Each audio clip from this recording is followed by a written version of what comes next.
there, this is Elisa with WTI, and today I want to show you my water dental flosser by YaFex. If you're trying to better your oral hygiene, have healthier gums and teeth, then definitely check this water dental flosser cordless out.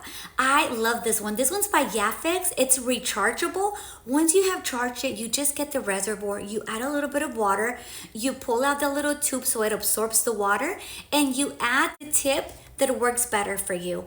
This is super easy to use, and I love the fact that it's compact, it's small, but it's very powerful. I also appreciate the different modes. It's either normal, soft pulls, or do it yourself for those of you that are new at using a water flosser. This is super nice. Once you finish, you get rid of the water, and you're gonna put it in the little traveling case, which is great for you to bring to work, to school, or when traveling. This fits perfect in your suitcase. So with that being said, check out this flosser. Again, it's cordless, rechargeable, collapsible with a case. And let me not forget that the battery can last up to 4-hour charge, making it accessible for you to use for 20 to 30 days. I highly recommend this one. I love everything about it, and that's my point of view.